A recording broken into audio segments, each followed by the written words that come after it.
La dinámica. Hemos mencionado el principio de simplicidad de la Gestalt, que afirma que todo esquema visual tiende a presentar la configuración más simple que sea posible para el sentido de la vista en las circunstancias dadas. Sin embargo, ni el acto de visión más elemental sería posible si el cerebro estuviera regido únicamente por la tendencia a la simplicidad. La proyección de una imagen en nuestro sistema visual se nos impone generando una tensión que nuestra percepción trata de resolver. Y el resultado de esta relación o combate entre la tensión y la simplicidad es finalmente el objeto visual tal como lo vemos.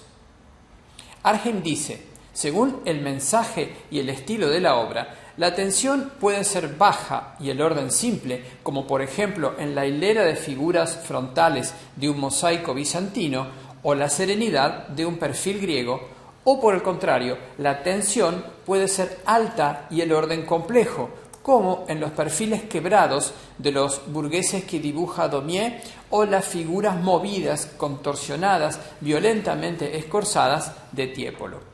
Se podría intentar asignar a cada estilo artístico un lugar propio dentro de una escala que condujera de un mínimo a un máximo de tensión visual.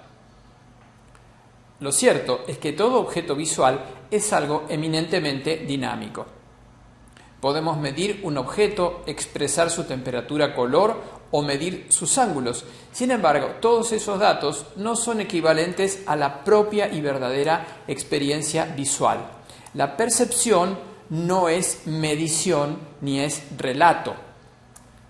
Arnhem continúa diciendo, la percepción visual consiste en la experiencia directa de las fuerzas visuales. Hay una gran diferencia entre ver vehículos en una fotografía y percibir su movimiento. Nuestra experiencia nos dirá que se trata de la representación de objetos móviles, pero solamente nuestra percepción experimentará el movimiento. Si la fotografía es buena, percibiremos movimiento. Si es mala, solo observaremos animales, deportistas o vehículos, pero no experimentaremos el movimiento. Yendo un poco más allá, veremos que las características del movimiento y la tensión visual no se aplican solo y exclusivamente a la representación de objetos móviles, sino que los objetos estáticos o las creaciones abstractas pueden estar dotados de las mismas tensiones. Arnhem nos presenta el ejemplo de el San Jerónimo del Greco y dice: el leve movimiento de la barba hacia la derecha contrarresta la ubicación de las manos y del libro a la izquierda. Si se tapa la parte que queda por debajo de la línea discontinua, el equilibrio queda destruido. Parecerá entonces como si la barba estuviera ladeada por la acción de un ventilador y quisiera regresar a un estado vertical de reposo. ¿La hace esa tendencia parecer más dinámica? Al contrario, mientras que en el cuadro entero se mueve libremente, en la composición incompleta a propósito está torpemente detenida. Esa cualidad a la que los pintores y escultores llaman movimiento de la forma inmóvil no aparece a menos que se controle cuidadosamente toda indicación de que el objeto pudiera, en efecto, cambiar o moverse. Recordemos que Kandinsky, analizando las propiedades del punto, la línea y la superficie, declaraba: reemplazo el concepto casi universalmente aceptado de movimiento por el de tensión. Es muy interesante esto porque reemplaza la idea de que algo puede moverse con la idea de que algo está ejerciendo una fuerza. La dinámica de la oblicuidad. La orientación oblicua constituye probablemente el medio más elemental y eficaz de obtener una atención dirigida. Con el dominio de la orientación oblicua, lo mismo el niño que el artista primitivo adquieren el recurso principal para distinguir la acción del reposo.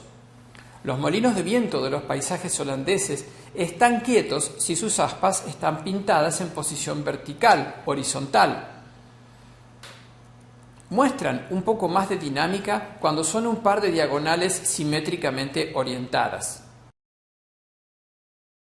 Pero cuando el efecto es más fuerte, es en una posición desequilibrada y asimétrica.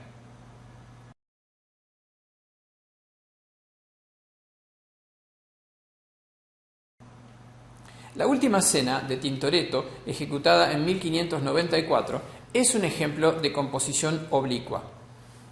Argem continúa. El eje de la obra entera, espacio arquitectónico y composición del grupo, se orienta oblicuamente hacia el observador. El llanto sobre Cristo muerto, pintado por Giotto hacia 1300, es una historia de muerte y resurrección que está tratada en términos horizontales y verticales. Cristo muerto, pero sus brazos levantados denotan una animación que le viene de afuera, de quienes lo sostienen en una posición oblicua y dinámica. Este movimiento es explicado por el movimiento visual de la cresta de la colina. Esta colina replica el movimiento de los personajes y al desplazarse a la derecha se cruza con el árbol y asciende. La subida oblicua se convierte en ascensión recta. La vertical intensa del tronco es dispersada suavemente en todas direcciones por las ramas. Al elevarse, el movimiento se desmaterializa, se extiende por todo el espacio, se hace universal y gradualmente desaparece de la vista.